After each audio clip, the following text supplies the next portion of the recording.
नमस्कार विद्यार्थी मित्रांनो, मी अभिलाष वराडे एओनएस अकॅडमीच्या युट्यूब चॅनलवर पुन्हा तुम्हा सगळ्यांचे स्वागत करतोय.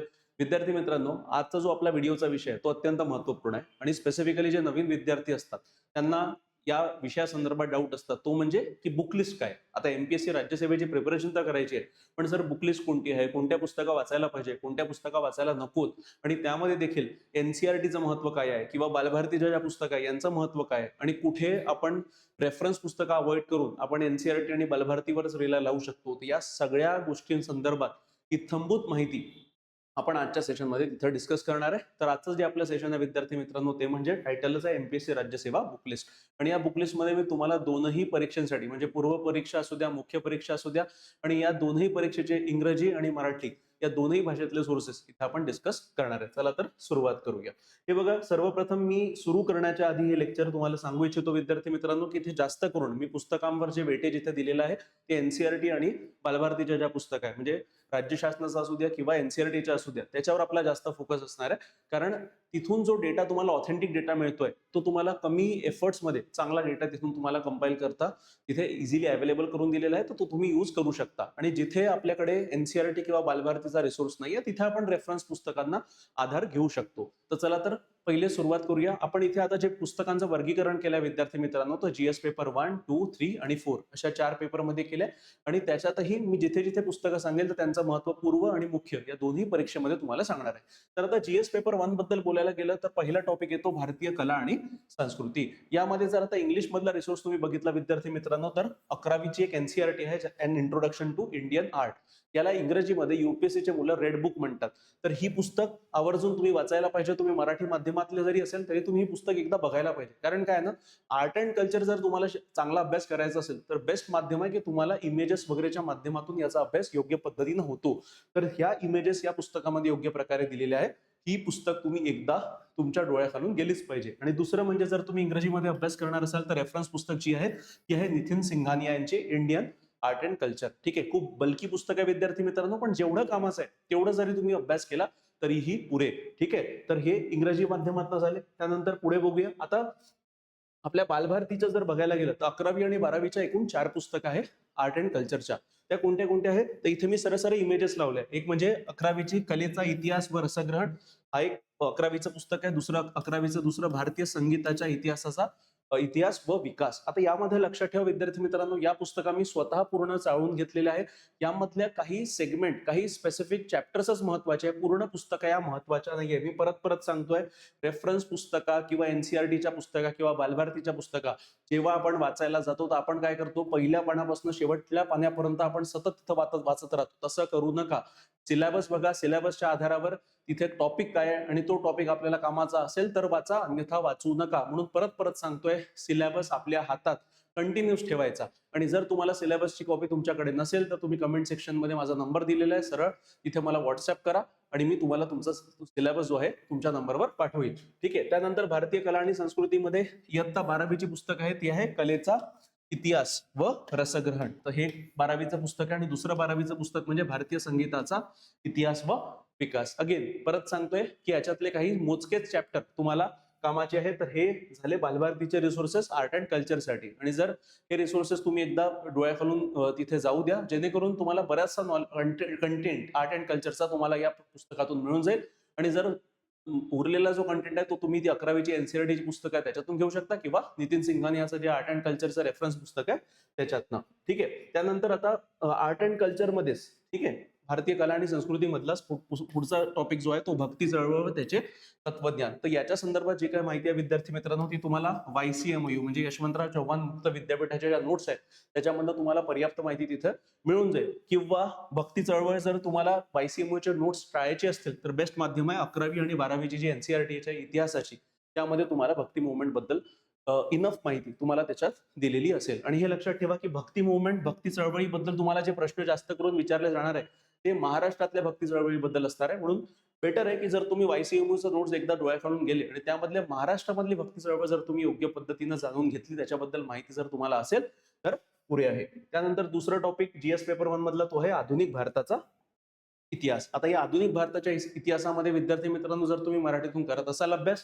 तर एकमात्र पुस्तक म्हणजे समाधान महाजन यांचा आधुनिक भारताचा इतिहास. तर हे महाराष्ट्राच्या विशेष विशेष संदर्भासह हे पुस्तक बनवलेलं आहे.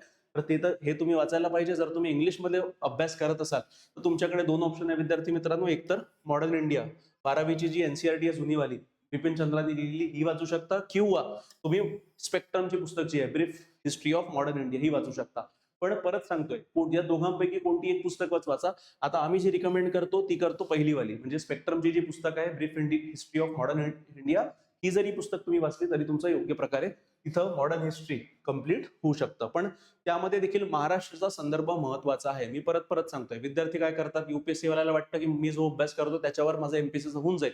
90 ते 95% सिलेबस सेम आहे, पण 5% जो डिफरन्स आहे की त्यामध्ये तुम्हाला महाराष्ट्र भूगोल असला तर महाराष्ट्राच्या भूगोलाबद्दल थोडी माहिती हवी असायला हवी. त्यामध्ये आधुनिक भारताचा इतिहासामध्ये महाराष्ट्रामधल्या चळवळी तुम्हाला माहिती असायला पाहिजे. महाराष्ट्रामधल्या ज्या क्रांतिकारी चळवळी त्याबद्दल तुम्हाला विशेष माहिती असली पाहिजे. तर तो कंटेंट तुम्हाला या समाधान महाजनच्या पुस्तकातून मिळेलच. म्हणजे जरी तुम्ही इंग्लिश माध्यमातून करत असाल तरी ही पुस्तक एकदा तरी तुम्ही डोळ्याखालून तिथं तुमच्या गेली पाहिजे. त्यानंतर तिसरा टॉपिक जो आहे जीएस पेपर 1 मधला तो म्हणजे प्राचीन व मध्ययुगीन भारताचा इतिहास. आता हे पूर्व मुख्य दोघांनाही लागू होतं विद्यार्थी मित्रांनो. यामध्ये मी तुम्हाला रिकमेंड करेल की तुम्ही जास्त करून एनसीईआरटी 6वी ते 12वीची जी एनसीईआरटी आहे किंवा 6वी ते 10वी जरी केलं तरी पुरे, कारण त्यामध्ये योग्य पद्धतीनं तुम्हाला प्राचीन व मध्ययुगीन भारताचा इतिहास तिथं सांगितलेला आहे विद्यार्थी मित्रांनो. आणि या 6वी ते 12वीच्या इतिहासाच्या एनसीईआरटी मध्ये तुमचं प्राचीन इतिहास असू द्या किंवा मध्ययुगीन भारताचा इतिहास असू द्या किंवा जगाचा इतिहास असू द्या, हे तीनही सेगमेंट तुमचे एनसीईआरटीतून कव्हर होतात विद्यार्थी मित्रांनो. आणि याला तुम्ही बालभारतीची जोड देखील देऊ शकता. त्या व्यतिरिक्त जर तुम्हाला रेफरन्स पुस्तकं हवे असतील तर आर एस शर्मा यांची प्राचीन भारत, ठीक आहे, त्याचं मराठीत अनुवाद देखील झालेलं आहे, ती पुस्तक वाचू शकता. किंवा सतीश चंद्र यांचा मध्ययुगीन भारताचा इतिहास हे देखील पुस्तक वाचू शकता. पण अगेन विद्यार्थी मित्रांनो मी तुम्हाला परत परत सांगतोय, या ज्या दोन पुस्तकं आहे या फार बल्की पुस्तकं आहे, म्हणजे किमान 300 ते 400 पानांच्या या पुस्तकं आहे.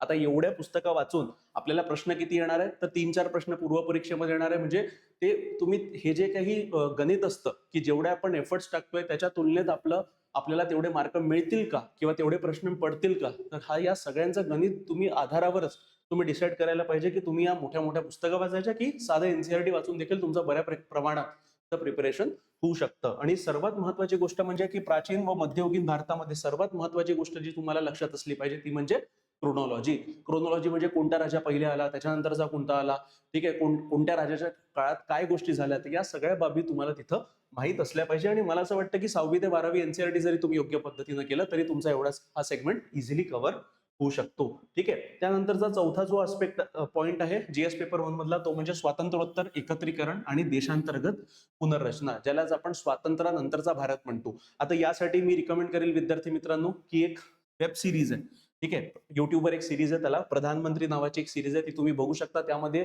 योग्य पद्धतीनं सगळ्या गोष्टी सांगितलेल्या आहे. आणि त्याच्यासोबतच तुम्ही एनसीईआरटी 12वीची जी एनसीईआरटी आहे politics in India since independence, की एवढं दोन जरी गोष्टी केल्या तरी पुरे आहे. किंवा तुमच्याकडे जर सिरीज पाहायला वेळ नसेल तरी ही पुस्तक जरी तुम्ही वाचली तरी तुम्हाला एक ओव्हरव्ह्यू जो आहे तो ओव्हरव्ह्यू तुम्हाला तिथे मिळतो.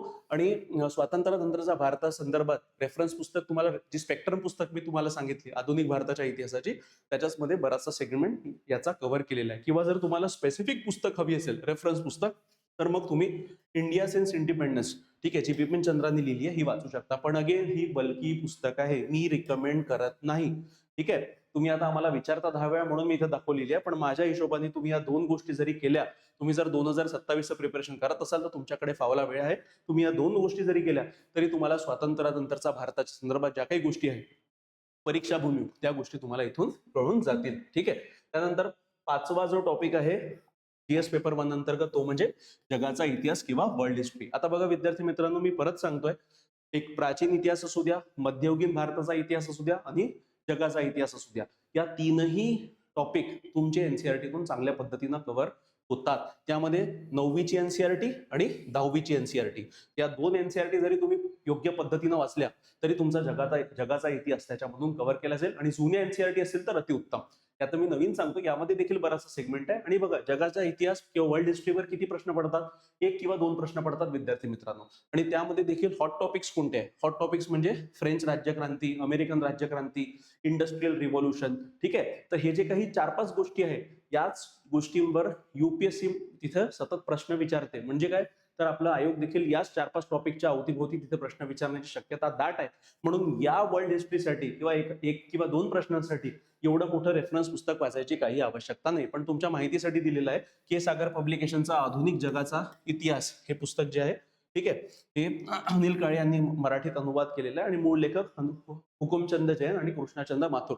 But again there is no need to read this book. तुम्ही या 2 गोष्टी म्हणजे 9वी आणि 10वीची जरी एनसीईआरटी योग्य पद्धतीने वाचली आणि त्यातली जुनी एनसीईआरटी जर असली तर अतिउत्तम. तर एवढं जरी केलं तरी तुमचा वर्ल्ड हिस्ट्रीचा सेगमेंट कव्हर होतो. इंग्रजी माध्यमातून जर तुम्ही करत असाल, नॉर्मन लॉचं एक पुस्तक येतं, ते जनरली ज्यांचं हिस्ट्री ऑप्शनल आहे त्यांना रिकमेंड केलं जातं. पोरं ते वाचतात, पण ते वाचू नका. मी परत परत सांगतोय विद्यार्थी मित्रांनो, सिलेक्शन जर करायचं असेल तर काय वाचायचं याच्यापेक्षा महत्वाचं आहे काय वाचायचं नाही यावर जास्त फोकस करा. त्यानंतर जीएस पेपर 1 मध्ये भारतीय समाज. आता भारतीय समाज हा जो टॉपिक आहे, हा आपण एओनएस ची जी ब्रिज कोर्सची बॅच आहे त्याच्याबद्दल तुम्हाला डिस्क्रिप्शन मध्ये माहिती दिलेली आहे, तिथून तुम्ही जाणू शकता. त्याच्यामध्ये योग्य पद्धतीने आम्ही भारतीय समाजाचं लेक्चर सिरीज आम्ही कंडक्ट केलेली आहे, तिथून तुम्ही ते लेक्चर बघू शकता. आता यामध्ये बघा, पुस्तकांचा जर विचार केला गेला तर अगेन बालभारतीच्या 2 पुस्तकं आहे, एक 11वीची पुस्तक आहे आणि एक 12वीची पुस्तक आहे. एक आहे समाजशास्त्र आणि दुसरं आहे भारतीय समाजाची ओळख. हे बघा विद्यार्थी मित्रांनो, तुम्हाला जास्त करून इंडियन सोसायटीच्या संदर्भातील जे मुद्दे आहे, हे करंट अफेअर असू द्या किंवा तुमचं न्यूजपेपरची चर्चा, न्यूजपेपरमध्ये डिस्कशन किंवा न्यूजपेपरमध्ये संपादकीय आर्टिकल जे येतात, यावरूनच तुम्हाला जास्त करून तिथे कंटेंट भारतीय समाजाचा मिळणार आहे.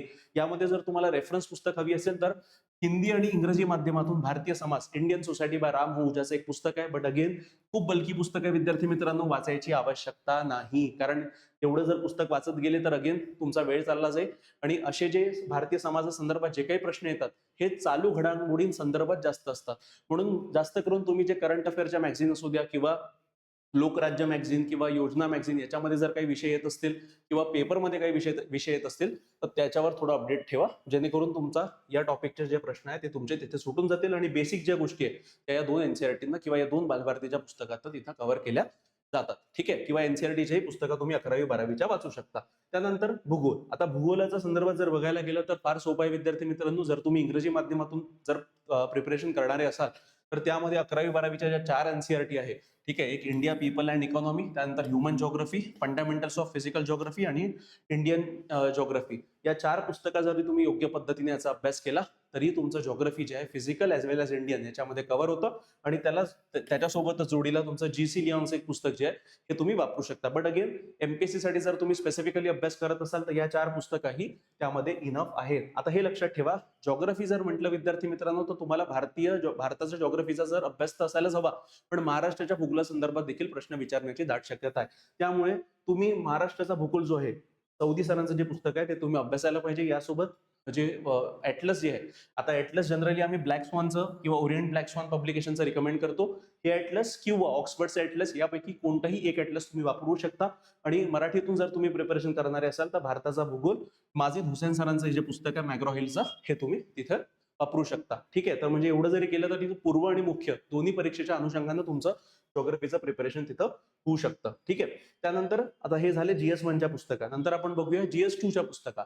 आता जीएस 2 मध्ये प्रामुख्यानं पॉलिटी आणि गव्हर्नन्स या हे मेन टॉपिक आहे विद्यार्थी मित्रांनो. आणि यांच्यासाठी मी एकच बुक रिकमेंड करतो. पॉलिटीसाठी तर अनडिस्प्युटेड किंग जे आहे, Indian polity by M Laxmikanth, हे एकच पुस्तक केलं तरी पुरे. बघा विद्यार्थी मित्रांनो, तुम्हाला डीडी बसू सांगतील, कोणी म्हणतील की आमच्या क्लासचे नोट्स करा, काही करू नका. एवढं जरी केलं, हे एकच पुस्तक केलं तरी हे सफिशियंट आहे.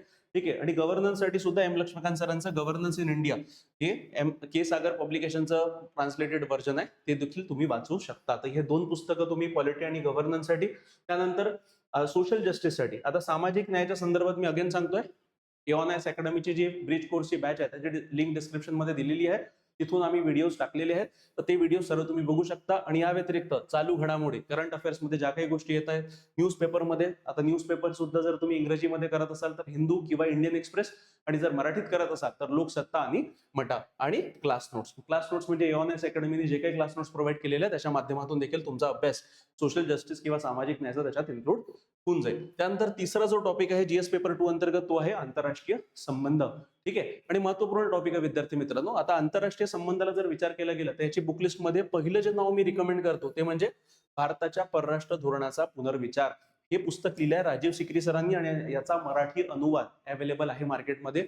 तर हे पुस्तक एक तुम्ही वाचू शकता, किंवा शैलेंद्र देवळणकर सरांचं भारताचं परराष्ट्र धोरण हे पुस्तक, किंवा विद्यार्थी मित्रांनो सर्वात प्रथम तुम्ही एनसीईआरटी वाचायला पाहिजे, ती म्हणजे 12वीची एनसीईआरटी. आता ही 12वीची जी एनसीईआरटी आहे कंटेम्पररी वर्ल्ड पॉलिटिक्स, म्हणजे विश्वयुद्ध 2च्या नंतर जागतिक परिस्थिती कशी होती ती पूर्ण या संदर्भात माहिती इथे दिलेली आहे. आणि विद्यार्थी मित्रांनो मी स्वतः आंतरराष्ट्रीय संबंधाला घेऊन एक कोर्स देखील तिथे बनवलेला आहे, त्याची देखील लिंक डिस्क्रिप्शन मध्ये दिलेली आहे. तिथून तुम्ही हे व्हिडिओ फ्रीली अवेलेबल तुम्हाला ऍक्सेसिबल आहे, तुम्ही तिथून बघू शकता. आणि आमची स्वतःची एओनायस अकॅडमीच्या पब्लिकेशन अंतर्गत एक पुस्तक आंतरराष्ट्रीय संबंधावर लवकरात लवकर येत आहे, ती जशी आली तशी तुम्हाला अवेलेबल करण्यात येईल. पण माझ्या मतानुसार सद्य परिस्थितीत तुम्ही ही जी एनसीईआरटी आहे 12वीची कंटेम्पररी वर्ल्ड पॉलिटिक्स ही वाचायला हवी, आणि त्यासोबत तुम्ही भारताच्या परराष्ट्र धोरणाचा पुनर्विचार राजीव सिकरी सरांची पुस्तक वाचली तरी पुरे. हे बघा, याच्यामध्ये पुष्पेश पंत यांचे देखील एक पुस्तक आहे, शशी थरूर यांचे देखील पुस्तक आहे, म्हणजे विविध जे फॉरेन डिप्लोमॅट्स आहेत त्यांच्या देखील पुस्तक आहे. तर कोणत्याही एका फॉरेन डिप्लोमॅटचे पुस्तक जरी वाचली तुम्ही तरीही पुरे आहे, हे लक्षात ठेवा. असं नको करा की एकाच विषयासंदर्भात तुम्ही 2-3 ऑथरच्या पुस्तक वाचून आले, कारण अगेन आपल्याकडे तेवढा वेळ नाही आहे. ठीक आहे. त्यानंतर 12वी मध्ये आपलं जर बघायला गेलं बालभारतीच्या मध्ये, तर यामध्ये राज्यशास्त्राचे एक पुस्तक आहे, यामध्ये ही पुस्तक देखील तुम्ही वाचू शकता.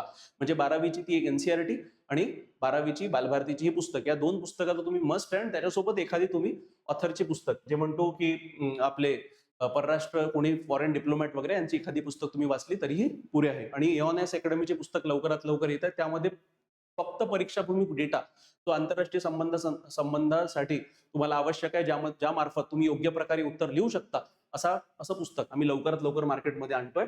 त्यानंतर जीएस पेपर 3. ठीक आहे. आता जीएस पेपर 3 मध्ये सर्वप्रथम इकॉनॉमिक्स, अर्थशास्त्र हा महत्वाचा सब्जेक्ट आहे विद्यार्थी मित्रांनो. आणि यामध्ये जर तुम्ही मराठीतून अभ्यास करणारे असाल तर तुमच्यासाठी इकॉनॉमिक्सचं देसले सरांचं जे पुस्तक आहे, किरण देसले सरांचं पुस्तक, हे तुम्ही तिथे याच्यातून अभ्यास करू शकता, किंवा तुम्ही रंजन कोळंबे सरांचं भारतीय अर्थव्यवस्थाचं हे पुस्तक आहे, हे देखील याच्यातून अभ्यास करू शकता. आणि इंग्रजी माध्यमातून जर तुम्हाला हवं असेल तर Indian economy by Ramesh Singh, ठीक आहे, हे देखील पुस्तक तुम्ही वाचू शकता. बघा, या दोघांपैकी जर मराठीत करत असाल तर एकच पुस्तक वाचा, इंग्रजीमध्ये करत असाल तर बाय डिफॉल्ट रमेश सिंग सरांचं पुस्तक तुम्ही घेऊन टाका. ठीक आहे. त्यानंतर अर्थशास्त्राच्या हिशोबाने आणि मुख्यत्वे मुख्य परीक्षेच्या हिशोबाने जर विचार करायला गेला तर त्यामध्ये बजेटवर प्रश्न जास्त करून विचारले जातात उत्तर लिखाणामध्ये, आणि इकॉनॉमिक सर्व्हेवर. ठीक आहे. तर भारताचा इकॉनॉमिक सर्व्हे आणि भारताचा बजेट, आणि त्यामध्ये विशेष करून महाराष्ट्राचा बजेटचा एक ओव्हरव्ह्यू तुम्हाला असला पाहिजे.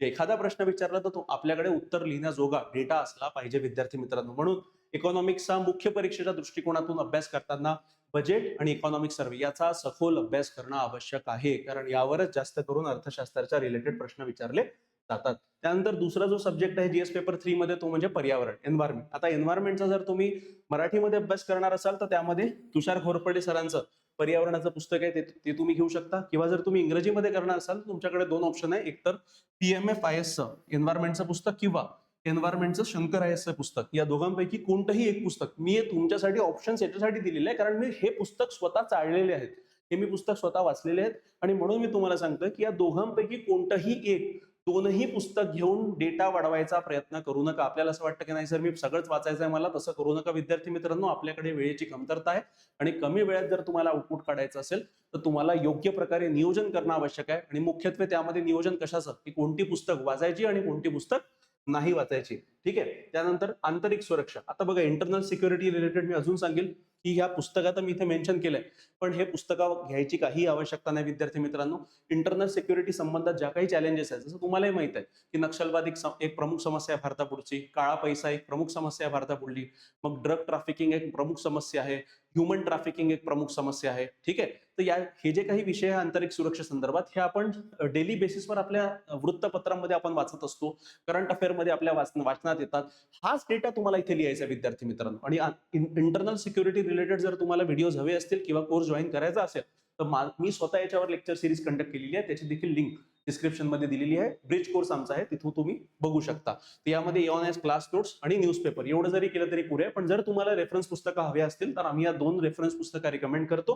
त्यामध्ये अशोक कुमार सरांची इंडियन सिक्युरिटीची पुस्तक आणि दुसरे पवनीत सिंग सरांची इंटरनल सिक्युरिटी. आणि दोन्ही पुस्तकं विद्यार्थी मित्रांनो इंग्रजी भाषेतच अवेलेबल आहे, मराठीत अवेलेबल नाहीये. पण जर तुम्हाला मराठीत डेटा हवा असेल तर एओनायसचे क्लास नोट्स आणि आमची बॅच जी आहे ती तुम्ही जॉईन करू शकता. ठीक आहे. तर इंटरनल सिक्युरिटीसाठी एवढं करा. त्यानंतर पुढं आंतरिक सुरक्षेसंदर्भात इयत्ता 12वीचं एक पुस्तक आहे बालभारतीचं, ते म्हणजे संरक्षण शास्त्र. यामध्ये संरक्षण शास्त्र रिलेटेड काही डिटेल्स दिलेले आहेत, ते तुम्ही एकदा ओव्हरलुक करू शकता. हे देखील पुस्तक कामाचं आहे विद्यार्थी मित्रांनो. त्यानंतर चौथा टॉपिक विज्ञान व तंत्रज्ञान. आता हे बघा, विज्ञान व तंत्रज्ञानासाठी जर तुम्हाला सखोल अभ्यास करायचा असेल तर त्यामध्ये विशेष करून एनसीईआरटी आणि बालभारतीच्या पुस्तका वाचणं आवश्यक आहे. ठीक आहे, तर 6 to 10 एनसीईआरटी आणि स्टेट बोर्डच्या पुस्तका. त्यामध्ये जर तुम्हाला याचं कंपायलेशन आवश्यक असेल, म्हणजे पूर्ण जर एकाच जागेवर हवं असेल, तर सचिन भस्के सरांचं विज्ञान व तंत्रज्ञानाचं हे पुस्तक आहे, ते तुम्ही वाचू शकता. त्यानंतर 11th and 12th चे सिलेक्टिव्ह चॅप्टर्स जे आहेत 11वी 12वीचे, आणि न्यूजपेपर. आता न्यूजपेपरमध्ये लक्षात ठेवा विद्यार्थी मित्रांनो, मुख्यत्वे द हिंदू आणि इंडियन एक्सप्रेस या 2 इंग्रजी वृत्तपत्रांमध्ये आठवड्याचा एक दिवस त्यांच्यामध्ये सायन्स अँड टेक संदर्भात माहिती येते. किंवा इंडियन एक्सप्रेसमध्ये एक्सप्लेन नावाचा एक पेज असतो. कोणता पेज असतो? एक्सप्लेन नावाचा. तर मला तरी वाटतं की तुम्ही जर इंग्रजीतनं प्रिपरेशन करणारे असाल तर तुम्ही हा पेज तर निश्चितच वाचायला पाहिजे, कारण त्या एक्सप्लेन पेजवर प्रत्येक दिवशी एक ना एक टॉपिक डिस्कस केला जातो आणि त्याचं सखोल विश्लेषण केलं जातं. आणि जरी तुम्ही मराठीतून अभ्यास करणार असाल तरी तुम्ही हे पेज वाचायलाच पाहिजे विद्यार्थी मित्रांनो. आणि तुम्ही विविध एआयच्या विविध टूल्स अवेलेबल आहे मार्केटमध्ये, त्याच्या मार्फत तुम्ही त्या आर्टिकलला, त्या लेखाला तुम्ही मराठीमध्ये देखील कन्वर्ट करू शकता आणि तसं देखील तुम्ही वाचू शकता. तर एक्सप्लेनचं जे आर्टिकल आहे हे तुम्ही निश्चितच वाचायला पाहिजे. यामध्ये देखील कधी कधी सायन्स अँड टेक्नॉलॉजी रिलेटेड काही बातमी तिथं येऊ शकते. आणि हे लक्षात ठेवा, पूर्व परीक्षेसाठी तुम्हाला जे विज्ञान आवश्यक आहे ते थोडं फॅक्च्युअल विज्ञान आवश्यक आहे. त्यामध्ये तुम्हाला एमसीक्यू वगैरे जे असतात, ठीक आहे, मल्टिपल चॉईस क्वेश्चन, त्यामध्ये तुम्हाला कॅल्क्युलेशन्स वगैरे तिथे विचारले जातात. ठीक आहे, आणि मुख्य परीक्षेच्या दृष्टिकोनातून जर आपण विचार करायला गेला तर विश्लेषणात्मक सायन्स अँड टेक्नॉलॉजी तुम्हाला तिथं अभ्यास करायचा आहे. नवीन ज्या टेक्नॉलॉजी येतात त्याचा देखील तुम्हाला अभ्यास करायचा आहे, कारण मुख्य परीक्षेमध्ये सायन्स अँड टेक्नॉलॉजीवर प्रश्न विचारताना जनरली विश्लेषणात्मक प्रश्न तिथे विचारल्या जाऊ शकतात. म्हणून एवढं जरी केलं तरी पुरे, आणि ही सरांची पुस्तक ही जरी वाचली तरी पुरे. एक तर तुम्ही 6वी ते 10वी एनसीईआरटी किंवा स्टेट बोर्ड वाचा, किंवा विज्ञान व तंत्रज्ञान सचिन भस्के सरांचं पुस्तक जरी तुम्ही वाचलं तरीही पुरे आहे. त्यानंतर 5वा टॉपिक जीएस पेपर 3 मध्ये आहे जो, तो म्हणजे आपत्ती व्यवस्थापन, डिझास्टर मॅनेजमेंट. तर डिझास्टर मॅनेजमेंट संदर्भात विद्यार्थी मित्रांनो मी कोणतीच पुस्तक रिकमेंड केलेली नाही, कारण अगेन 1 किंवा 2 प्रश्न पडतात. आणि त्यामध्ये देखील लक्षात ठेवा, A1S अकॅडमीचे स्वतःचे नोट्स आम्ही बनवलेले आहेत आपत्ती व्यवस्थापनाचे. हे नोट्स आमच्या टेलिग्राम चॅनलवर अवेलेबल आहे विद्यार्थी मित्रांनो, आणि त्या टेलिग्राम चॅनलची लिंक इथे खाली दिलेली आहे किंवा डिस्क्रिप्शन मध्ये दिलेली आहे. A1S तुम्ही सर्च करा, तुम्हाला हे नोट्स तिथे सर्च केल्यानंतर तुम्हाला आपत्ती व्यवस्थापनाचे नोट्स तिथे सापडतील. त्याच्या व्यतिरिक्त 10वीची एनसीईआरटीची एक पुस्तक आहे विद्यार्थी मित्रांनो, आपत्ती व्यवस्थापनावर, together towards a safer India. एक पुस्तक आहे, हे देखील तुम्ही निश्चितच वाचायला पाहिजे, कारण बेसिक गोष्टी या पुस्तकामध्ये कव्हर केलेल्या आहेत. मी स्वतः माझ्या प्रिपरेशनच्या वेळेला विद्यार्थी मित्रांनो हे पुस्तकं चाळले आहेत, म्हणून मी तुम्हाला रिकमेंड करतोय. आणि तिसरं आणि सर्वात महत्वाचा सोर्स म्हणजे योजना. आता आपल्याला काय वाटतं, सर ही योजना म्हणजे इंग्रजीमध्ये आणि हिंदीमध्ये असतं का? नाही, हे मराठी माध्यमात देखील अवेलेबल असतं. तुम्ही जिथे कुठे राहत असाल तिथे जर हे अवेलेबल नसेल मराठी माध्यमातून, तर याचं सबस्क्रिप्शन लावून घ्या. आणि प्रत्येक महिन्याला ही मॅगझिन येते विद्यार्थी मित्रांनो, आणि या मॅगझिनमध्ये जेमतेम 10 ते 12 जे महत्वपूर्ण विषय असतात महिन्याभरातले, त्याच्यावर याच्यामध्ये विश्लेषण केलं जातं, आणि ते तुमच्यासाठी तुमच्या मुख्य परीक्षेच्या अनुषंगाने फार महत्वपूर्ण आहे. तर ही योजना मॅगझिन तुम्ही वाचायलाच पाहिजे विद्यार्थी मित्रांनो. याच्याबद्दल देखील मी नंतरच्या स्लाइडमध्ये सांगितलेलं आहे. तर आपत्ती व्यवस्थापनाचे आमचे नोट्स, त्यामध्ये 10वीची एनसीईआरटी आणि योजना जे डिझास्टर मॅनेजमेंटवर एक एडिशन आलं होतं, एवढं देखील वाचलं तरीही पुरे आहे. ठीक आहे, तर हे झालं जीएस पेपर 3 ची बुक लिस्ट. आणि सर्वात महत्वाचं आणि सर्वात महत्वपूर्ण पेपर म्हणजे जीएस पेपर 4, ज्याला आपण इथिक्सचा पेपर म्हणतो किंवा नीतिशास्त्राचा पेपर म्हणतो. यासाठी मी जनरली मराठीमध्ये तर पुस्तक आहेत विद्यार्थी मित्रांनो, पण चुका खूप आहेत. आणि इंग्रजीचं जर बोलायला गेलं तर इंग्रजीमध्ये विविध ऑथर्सचे, चांगल्या ऑथरचे पुस्तक आहेत, त्या देखील मी सांगेल. पण जर तुम्ही मराठीतून प्रिपरेशन करणारे असाल तर निलेश सरांचा स्वतःचा A1S अकॅडमीच्या माध्यमातून आम्ही कोर्स लॉन्च केला इथिक्सचा. तर तो कोर्स तुम्ही तिथे आवर्जून तिथं बघायला पाहिजे आणि तुम्ही सबस्क्राईब केलाच पाहिजे. आणि सध्या ऑफर प्राइस मध्ये 1500 रुपयामध्ये तुम्हाला अवेलेबल आहे. जर तुम्हाला या संदर्भात माहिती हवी असेल तर तुम्ही माझ्या पर्सनल नंबरवर तुम्ही सरळ कॉन्टॅक्ट करा, तुम्हाला इत्थंभूत डिटेल याच्याबद्दल मिळून जाईल आणि मग तुम्ही तिथून ऍक्सेस करू शकता. यामध्ये तुम्हाला व्हिडिओ लेक्चर सुद्धा अवेलेबल आहे आणि त्यासोबत PDF देखील आम्ही तिथे शेअर केलेला आहे आणि क्लास नोट्स देखील तुम्हाला तिथे उपलब्ध होणार आहेत. ठीक आहे, आता त्यानंतर बघा, जर इंग्रजी माध्यमातून जर तुम्ही इथिक्सचा अभ्यास करणारे असाल तर त्यामध्ये मी 3 पुस्तकं जनरली रिकमेंड करतो. आता जी एक तर आहे लेक्झिकॉन, पण ही लेक्झिकॉन जी पुस्तक आहे विद्यार्थी मित्रांनो, ही कशी, याच्यामध्ये नुसतं डेटा खूप टाकलेला आहे, थेरी खूप जास्त प्रमाणात दिलेली आहे. तर लेक्झिकॉन जनरली पहिलेच्या काळामध्ये वापरले जायचे, पण आता नाही. पण यापेक्षा चांगली पुस्तक मी म्हणेन ही आहे, डिकोड इथिक्स जे मुदित जैन सरांनी पुस्तक लिहिलेली आहे ती तुम्ही तिथे वापरू शकता, किंवा याला सबस्टिट्यूट म्हणजे पहिली पुस्तक जी म्हणजे ethics integrity aptitude by DK Balaji. तर एक तर तुम्ही DK बालाजी सरांचं इथिक्सचं पुस्तक वापरा किंवा मुदित जैन सरांचं इथिक्सचं पुस्तक. पण या दोनही पुस्तकातून जर तुम्ही विचारलं की योग्य पुस्तक कोणतं आहे, तर मी म्हणेन मुदित जैन सरांचं, कारण या पुस्तकामध्ये विशेष करून विद्यार्थी मित्रांनो तुम्हाला प्रश्न उत्तराच्या फॉर्मॅटमध्ये तिथे डेटा दिलेला आहे, जर तुम्ही इंग्लिशमध्ये अभ्यास करणारे असाल तर. आणि जर तुम्ही मराठीत करणार असाल तर मराठीत आता ज्या 2 पुस्तकं मला सापडल्या त्या म्हणजे एक तर नीतिशास्त्र सचोटी आणि नैसर्गिक क्षमता, अपर्णा दीक्षित यांची हे पुस्तक आहे, तर ही पुस्तक तुम्ही तिथे घेऊ शकता. किंवा दुसरं म्हणजे नीतिशास्त्राची पुस्तक जे आहे सुब्रमण्यम भालचंद्र केळकर यांनी लिहिलेली ही पुस्तक तुम्ही वापरू शकता. पण अगेन मी म्हणेन याही पुस्तकांमध्ये चुका आहेत विद्यार्थी मित्रांनो. जर तुम्ही मराठी माध्यमातून अभ्यास करणारे असाल आणि इथिक्स संदर्भात जर तुम्हाला काही डाऊट असतील तर विशेष करून तुम्ही आमचा कोर्स जो आहे निलेश सरांचा तो तिथे सबस्क्राईब करायला हवा. आणि त्यानंतर सर्वात महत्वाचं आणि सर्वात इम्पॉर्टंट टॉपिक म्हणजे करंट अफेअर, की करंट अफेअरचा अभ्यास करताना काय काय केलं पाहिजे. आता इथे बघा विद्यार्थी मित्रांनो की तुम्हाला जे करंट अफेअरचा अभ्यास करायचा आहे त्या दोन्ही अनुषंगाने म्हणजे पूर्व प्लस मुख्य, आणि पूर्वमध्ये जे तुमचं करंट अफेअर MPSC मध्ये विचारला जातं ते अजूनही फॅक्च्युअल आहे, ठीक आहे. तर त्या अनुषंगाने बघायला गेलं तर मुख्यच्या हिशोबाने जर तुम्ही इंग्रजीमधून अभ्यास करणारे असाल तर द हिंदू किंवा इंडियन एक्सप्रेस, बघा मी इथे ऑर टाकलाय बरं, किंवा दोनही पेपर वाचत बसायचे नाही. आणि जर तुम्ही मराठी माध्यमातून जरी असाल तरी मी तर रिकमेंड करतो की इंडियन एक्सप्रेस, की तुम्ही इंडियन एक्सप्रेस वाचायलाच हवा, ठीक आहे. कारण खूप चांगला पेपर आहे, त्याच्यामध्ये संपादकीय तसे येतात. जसं मी तुम्हाला सांगितलं की एक्सप्लेन नावाचा एक पेज देखील येतो, त्या पेजवर प्रत्येक दिवशी काही ना काही नवीन गोष्टीचं सखोल विश्लेषण केलेलं असतं, तर तुम्ही त्याचा ऍक्सेस इथून करू शकता. आणि जर तुम्ही मराठीतून करणारे असाल तर 2 पेपर मी रिकमेंड करतो, एक तर लोकसत्ता किंवा महाराष्ट्र टाइम्स, या दोघांपैकी कोणताही एक पेपरच विद्यार्थी मित्रांनो तुम्ही वापरायला हवा. कारण आपल्याकडे वेळेचं बंधन आहे. मुलं काय करतात, सकाळी उठल्या उठल्या 4-5 वृत्तपत्र घेऊन आपल्या टेबलवर आपल्या लायब्ररीत जातात आणि वाचत बसतात. असा प्रयोग करू नका, तेवढा वेळ आपल्याकडे नाही आहे. मी परत परत सांगतोय, आम्हाला दररोज फोन येतात की सर करंट अफेअर कसं करू, काय करू. पण हे लक्षात ठेवा विद्यार्थी मित्रांनो, अभ्यास करताना तुमच्या अभ्यासाचा रेशो असा असला पाहिजे 80:20, म्हणजे काय 80% वेटेज हे तुमच्या स्टॅटिकला आहे. कशाला आहे? स्टॅटिक, म्हणजे हिस्ट्री, जिओग्राफी, पॉलिटी जे काही तुम्ही अभ्यास करता याला स्टॅटिक म्हणतात. याला 80% वेटेज आहे. आणि फक्त 20 ही मी खूप जास्त सांगितलंय, आपण 10 ते 15% जरी म्हटलं तर एवढं वेटेज तुमच्या कशाला आहे? करंटला आहे. म्हणून लक्षात ठेवा की जास्त करून तुमचा फोकस स्टॅटिकवर राहू द्या, करंट तुमचं साईड बाय साईड चालत राहिलं तरीही पुरे आहे. पण विद्यार्थी काय करतात, उलट करतात, 80% करंटला वेटेज देतात आणि 20% स्टॅटिकला. असं करू नका. अशी चुकी कराल तर तुमची एक्झाम तुमच्या हातातून चालली जाईल. म्हणून जर मराठीतून तुम्ही अभ्यास करणारे असाल तर एकतर लोकसत्ता किंवा मटा या दोघांपैकी एकही पेपर वाचू शकता.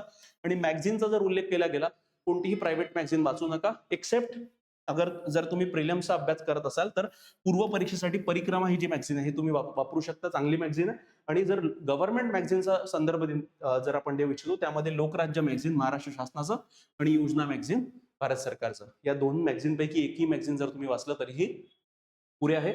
आणि पूर्व परीक्षेसाठी परिक्रमा मॅगझिन, करंट अफेअरसाठी. आणि यानंतर EONS MPSC टेलिग्राम चॅनल जर तुम्ही जॉईन केलं नसेल तर जॉईन करून टाका. त्यामध्ये देखील आम्ही करंट अफेअर संदर्भात ज्या काही चालू घडामोडी आहे त्याचं अपडेट तिथे आम्ही देत राहतो. तर विद्यार्थी मित्रांनो, अशा पद्धतीने आपण GS 1, 2, 3, 4 यामध्ये पूर्व आणि मुख्य परीक्षेच्या अनुषंगाने ज्या काही महत्वपूर्ण पुस्तक आहे त्याचं आपण सखोल विश्लेषण केलेलं आहे. विद्यार्थी मित्रांनो, जर तुम्हाला आमच्या टेलिग्राम चॅनल जॉईन करायचं असेल तर इथे QR कोड आहे स्क्रीनवर, तुम्ही व्हिडिओ पॉज करून हा QR कोड स्कॅन करा आणि आमचं टेलिग्राम चॅनल लवकरात लवकर जॉईन करा, जेणेकरून महत्वपूर्ण PDF, महत्वपूर्ण ज्या काही घडामोडी आहे, चालू घडामोडी संदर्भात माहिती तुम्हाला या टेलिग्रामच्या माध्यमातून तिथे अवेलेबल होत राहील, ठीक आहे. आणि जर तुम्हाला याच्या व्यतिरिक्त तुम्हाला काही डाऊट असेल विद्यार्थी मित्रांनो, तर इथे एक तर माझा पर्सनल नंबर मी दिलेला आहे 8806242059.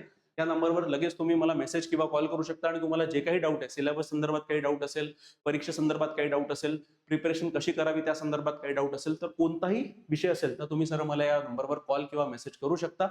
किंवा जर तुम्हाला सरळ आम्हाला माहिती किंवा कनेक्ट करायचं असेल तर या गुगल फॉर्मची लिंक इथे दिलेली आहे, इथे तुम्ही क्लिक करून देखील तुम्ही ऍक्सेस करू शकता. याचीच लिंक आम्ही डिस्क्रिप्शन मध्ये दिलेली आहे, तिथून देखील तुम्ही आम्हाला कनेक्ट करू शकता विद्यार्थी मित्रांनो. त्यानंतर बघा, जसं मी तुम्हाला सांगितलं की आम्ही एक ब्रिज कोर्स लॉन्च केला आहे विद्यार्थी मित्रांनो. या ब्रिज कोर्समध्ये विशेष करून आम्ही काय केलंय की जे नवीन टॉपिक आता नवीन पॅटर्नच्या आधारावर आलेले आहे, त्यामध्ये GS पेपर 1 मधला भारतीय समाज, GS पेपर 2 मधला सामाजिक न्याय आणि आंतरराष्ट्रीय संबंध, GS पेपर 3 मधला अंतर्गत सुरक्षा व आपत्ती व्यवस्थापन आणि GS पेपर 4 नीतीशास्त्र किंवा इथिक्सचा अख्खा पेपर हे जे नवीन टॉपिक आहे या संदर्भात आम्ही एक ब्रिज कोर्स लॉन्च केलेला आहे विद्यार्थी मित्रांनो, आणि सध्या त्यामध्ये ऑफर चालू आहे. तो कोर्स फक्त आम्ही 4,999 मध्ये विद्यार्थ्यांना अवेलेबल करून देतोय. या संदर्भात देखील जर तुम्हाला काही माहिती हवी असेल तर माझा हा जो वैयक्तिक नंबर आहे यावर तुम्ही डायरेक्टली मला कॉल करू शकता किंवा मेसेज करू शकता विद्यार्थी मित्रांनो. त्यानंतर जर तुम्ही 2027च्या हिशोबानं नवीन जर तुम्हाला प्रिपरेशन करायचं असेल तर आमची समर्पण बॅच जी आहे ती लवकरात लवकर सुरू होत आहे विद्यार्थी मित्रांनो. या संदर्भात जर तुम्हाला काही इन्क्वायरी करायची असेल तर तुम्ही करू शकता. ही आमची टीम आहे, निलेश सर, विवेक सर, मी स्वतः आणि दीपक सर. या व्यतिरिक्त बाकीचे देखील शिक्षक असतील आणि योग्य प्रकारे परीक्षाभिमुख मार्गदर्शन तुम्हाला या बॅचच्या मार्फत इथं आम्ही करून देणार आहोत. तर विद्यार्थी मित्रांनो, जर तुम्हाला काही डाऊट असेल, तुम्हाला सिलेबस हवा असेल, सिलेबसची स्ट्रॅटेजी हवी असेल, त्या संदर्भात देखील व्हिडिओ लवकरात लवकर आपल्या अकॅडमीच्या मार्फत आपण तिथे टाकणार आहोत. तर आमच्या चॅनलला तुम्ही सबस्क्राईब करा, ठीक आहे, जेणेकरून तुम्हाला हे जे अपडेट्स आहेत हे तिथे कंटिन्यूस अपडेट तुम्हाला तुमच्या फीडवर मिळत राहतील. आणि याच्या व्यतिरिक्त तुम्हाला काही डाऊट असेल विद्यार्थी मित्रांनो तर हा माझा वैयक्तिक नंबर आहे. मी परत परत सांगतोय, काहीही विचार करू नका. सरळ जर छोट्यातल्या छोटा जरी डाऊट असेल, सरळ आपला फोन उचला आणि या नंबरवर कॉल किंवा डायरेक्ट मेसेज करा विद्यार्थी मित्रांनो.